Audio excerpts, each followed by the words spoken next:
VIE Vidarbha उद्योग गौरव award के तहत रोहाटिया ग्रुप ऑफ कंपनीज बनी winner. Land scale industries category के अंतर्गत कालूराम फूड प्रोडक्ट्स हुआ सम्मानित। आइए जानते हैं अजय प्रकाश अग्रवाल से एक विशेष चर्चा। दर्शकों, इस वक्त हमारे समक्ष है अजय प्रकाश अग्रवाल, रोहाटिया। आप एक मैनेजिंग डायरेक्टर हो सर।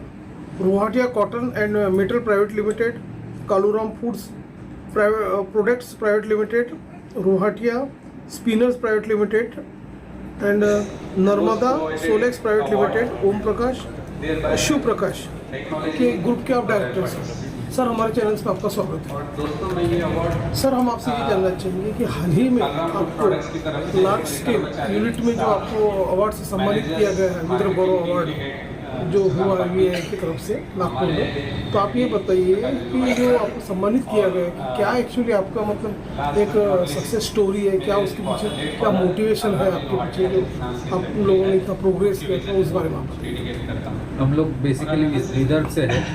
यहाँ एग्रो कमोडिटीज़ का और वैसे भी अकोला सिटी थोड़ा सा बिजनेस कमोडिटी में है ही, और हमारे फादर ने बिजनेस में ही थे, वो पहले से 60-70 साल से उन्होंने बिजनेस में थे।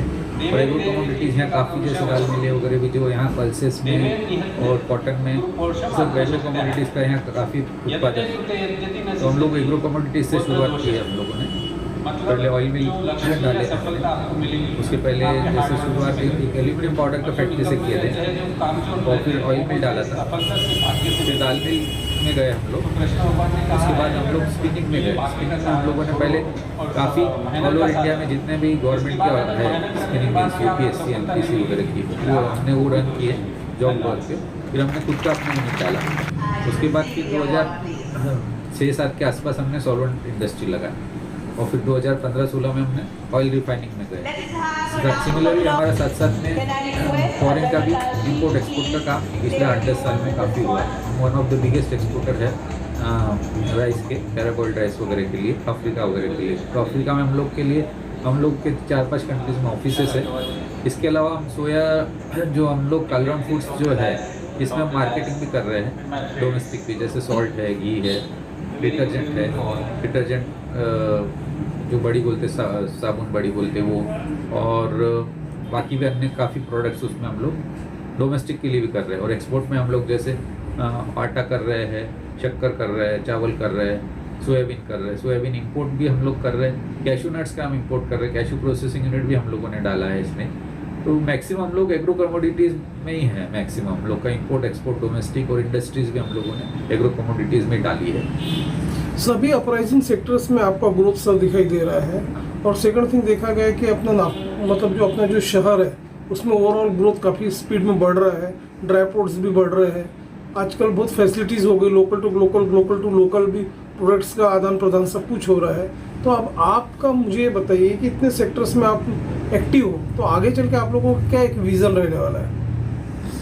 नहीं, हम लोग तो मैक्सिमम हम लोग और ज़्यादा कंट्रीज ऐड करना और ज़्यादा प्रोडक्ट्स ऐड करना, मैक्सिमम हम लोग जितना ग्रो कर सकते हैं। अभी जैसे ये अच्छा पीरियड है तो हम चाहते कि, और गवर्नमेंट की तरफ से फुल सपोर्ट है।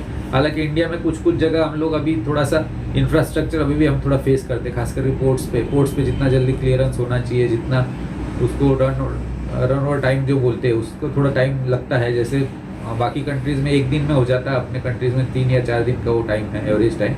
वो थोड़ा ज़्यादा अभी पोर्ट्स वगैरह पे थोड़ा वो होने से एक्सपोर्ट में काफ़ी सुविधा हो जाएगी, और इंपोर्ट में भी थोड़ा कस्टम क्लियरेंस वगैरह का थोड़ा फॉर्मेलिटीज़ ज़्यादा है। जैसे वो कम होंगे, ईज़ ऑफ बिजनेस होगा, यहाँ ग्रोथ होना ही होना है इंडिया में, क्योंकि यहाँ सब इतना ज़्यादा रिसोर्सेज अवेलेबल है इंडिया में, और इतना ज़्यादा मैन पावर वगैरह स्किल्ड सब चीज़ मिलती है, हर चीज़ है।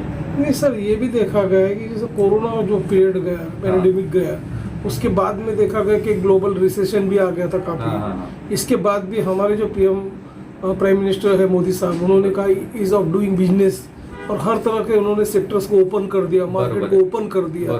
तो उसका आपके ग्रुप को किस तरह से बेनिफिट हो रहा है, और क्या आगे चल के स्कोप है, उस बारे में बताइए। हमको जैसे कोविड में यहाँ से लोकल गवर्नमेंट से बहुत सपोर्ट मिला। हम लोग जैसे हम लोग का पूरा इंडस्ट्री चालू था, तो गवर्नमेंट ने हमको अलो किया इंडस्ट्री पूरा रन करने के लिए। बीइंग फूड प्रोसेसिंग मतलब फ्रूट प्रोडक्ट्स के रिलेटेड थी, तो हम टोटल हमारा यूनिट 1 दिन भी बंद नहीं हुआ कोविड में भी। और गवर्नमेंट ने हम लोग को इसके लिए पूरा सपोर्ट किया। हमारा जो आवक जावक भी जो रहता है वो भी पूरा उन्होंने ट्रांसपोर्ट वगैरह में हर तरह से गवर्नमेंट का सपोर्ट मिला। इवन कोविड पीरियड में भी हम लोग का 100% टर्नओवर कुछ भी कम नहीं हुआ, बल्कि हम लोग का प्रॉफिट मार्जिन और जो टर्नओवर है बढ़ा ही है। तो गवर्नमेंट के बिना हेल्प के तो कुछ पॉसिबल ही नहीं है, गवर्नमेंट का पूरा हेल्प चल रही है उसमें, और हम लोग उसके हिसाब से ग्रो हो रहे हैं। और बैंकिंग का भी जैसे पहले जो इंटरेस्ट रेट्स है वो भी थोड़े डाउन हुए हैं अभी, वो भी कंज्यूमर के जो अच्छे कंज्यूमर जो कस्टमर्स है उसके लिए बैंक आज देना चाहती, कम रेट पे देना चाहती। और काफ़ी बैंकेज अप्रोच हो रही, जैसे प्राइवेट होने से भी बैंके थोड़ा कंपटीशन रहने से लोन भी हम लोग को जैसे रिजनेबल इसमें फंडिंग हो जा रही है रिजनेबल रेट पे, और बहुत मतलब डायनेमिकल ढंग से वो व्यवहार करते हैं। मतलब जो काम ऑनलाइन हो गया, सब काम एक तो पूरा डिजिटल हो गया, ऑनलाइन हो गया, तो जो काम 2 दिन का है वो अपना 2 मिनट में हो सकता है, सब ऑनलाइन ही हो जाता है। कहीं बैंक में जाने का भी काम नहीं, ऑनलाइन सब आप कर लो, अकाउंटिंग वगैरह, कितना भी रुपया का आदान प्रदान हो जाता है इजीली डिजिटली। और दूसरा बैंकिंग सेक्टर पूरा खुलने से बहुत फायदा है। जैसे कि आपका ग्रुप देखा गया कि अपना ऑयल में है, एग्रो प्रोडक्ट्स में है, स्पिनिंग में है, हर क्षेत्र में आगे बढ़ रहा है। तो ऐसा भी हो सकता है कभी कभी सरकार के तरफ से सब्सिडी की भी कुछ आवश्यकता गिरती है बड़े बड़े इंडस्ट्रियलिस्ट को, बरोबर है, लार्ज स्केल हो या स्मॉल स्केल हो, सबको जरूरत गिरती है। बरोबर है। तो आपकी सरकार से क्या एक मांग है, आप क्या चाहते हैं सरकार क्या फैसिलिटेट करे? सरकार से सब्सिडी तो सरकार ऑलरेडी दे रही है, जैसे महाराष्ट्र गवर्नमेंट हमको सब्सिडी देती है, बहुत अच्छी सब्सिडी की स्कीम्स है। हमको महाराष्ट्र गवर्नमेंट से या गवर्नमेंट से ये दरकार है कि एक तो जो ड्राई फ्रूट्स है, समझो नागपुर है, भूसावल है, तो अकोला में भी कुछ ड्राई फ्रूट्स ऐसा हो जाए, क्योंकि यहाँ भी काफी इंडस्ट्रीज आ रही। जितना ज्यादा खोल सके उतना आसान, लॉजिस्टिक बढ़ाना पड़ेगा, रोड्स तो नो डाउट सुधर रहे हैं, और पोर्ट की फैसिलिटी थोड़ी बढ़ानी पड़ेगी।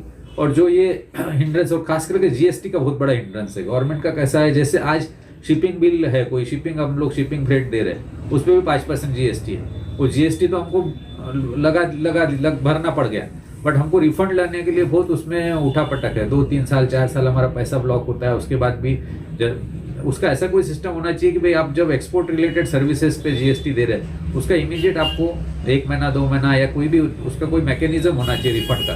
वो रिफंड का कोई मैकेनिज्म नहीं है। आपका असेसमेंट होगा 2-3 साल में, उसमें भी जो जैसे जो चीज़ वो उसको इतना नॉलेजेबल नहीं है, वो भी जो जीएसटी के ऑफिसर से, वो कुछ हमको कुछ जो चीज़ इरिलेवेंट चीज़ें भी मांगते हो। ऐसा ना हो कि कोई ऐसी सिस्टम होना चाहिए जैसे रोड टेप वगैरह, जो गवर्नमेंट की दूसरी स्कीम है एक्सपोर्ट के लिए, कि एक्सपोर्ट का हमने बीएल या कुछ भी सादर कर दिया डॉक्यूमेंट, तो अपने आप वो जीएसटी का भी रिफंड आ जाना चाहिए। जब तक वो नहीं तो फिर थोड़ा सा तकलीफ होता है। वो बड़े बड़े यूनिट्स को भी, बड़े बड़े ग्रुप्स भी ये बहुत परेशान हो रहे हैं। किसी के 100 करोड़, किसी को 50 करोड़, 200 करोड़ ऐसे एक्सपोर्ट, जितने भी यूनिट्स है, जितने भी मतलब एंटिटीज है, उनके पैसे फंसे हुए हैं जीएसटी के अंदर। नहीं, ये भी देखा है कि बीच में जो व्यापारिक ग्रुप जो है, कैटवेट जो है, इन्होंने कई बार अपना डिपुटेशन भी दिया हुआ है, कॉमर्स मिनिस्ट्री को भी दिया है, तो कुछ को फाइनलाइज हुआ नहीं है, नहीं हो पाया, अंडर कंसिडरेशन सब चल रहा है मैटर चल रहा है। तो ये जो पॉलिसी यदि बनती है और आपको फैसिलिटेट होती है, तो आगे चल के फिर आपको बिजनेस में और क्या क्या स्कोप हो सकता है, मतलब आगे किस तरह से बढ़ सकता है? नहीं, वो तो बिजनेस जितना आप ईज ऑफ बिजनेस करेंगे, जैसे जैसे बिजनेसमैन को जितना कम तकलीफ होगी उतना बिजनेस तो अपने आप ग्रो होगा। और जैसे जैसे बिजनेसमैन को हिंड्रेंस आएगा, जैसे अभी एक्सपोर्ट में कैसा हुआ, एग्रो कमोडिटीज के,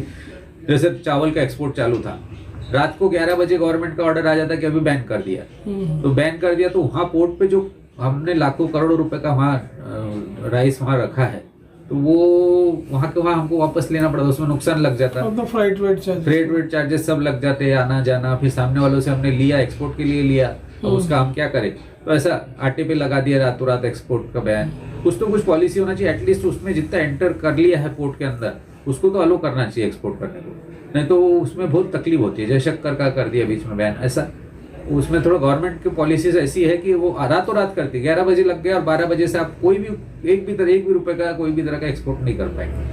तो ये थोड़ा हैपेजेड जो पॉलिसी है उसका, उसमें थोड़ा सा तकलीफ हो रही है। बाकी तो जैसे कि वीआई की तरफ से विदर्भ गौरव अवार्ड में आपको सम्मानित किया गया है, आपके जितने भी सिंसियरली आप लोगों ने अपने ट्रेड को आगे बढ़ाया हुआ है, जो ओवरऑल ग्रोथ किया है विदर्भ में, और एक्सपोर्ट भी आपने अच्छा किया हुआ है, तो ये सारी की सारी चीज़ देखते हुए आपकी कोई डिमांड है कि वीआई ने भी कुछ आपके जो मुद्दे हैं सरकार के समक्ष रखना चाहिए? वीआई ऐसे रखते हैं समय समय पे, सरकार के समझ नहीं रखती, ऐसी बात नहीं है। अब वो कितना मतलब एक्टिवली और थोड़ा सा हुए तो अच्छा है मेंटेनेंस के लिए। वैसे तो रखती है भी है, नहीं रखती ऐसा नहीं है, हेल्प तो करती है, एक ऑर्गेनाइजेशन है कोई भी हेल्प करती है, बट अब उसका गवर्नमेंट से कितना रिस्पांस मिलता है, क्या मिलता है उस पर खेल। और गवर्नमेंट को भी अपनी मजबूरियाँ रहती है, उनको भी धीरे धीरे सिस्टम सुधारनी है, पहले से सुधर रही है सिस्टम, धीरे धीरे सुधरेगी वो।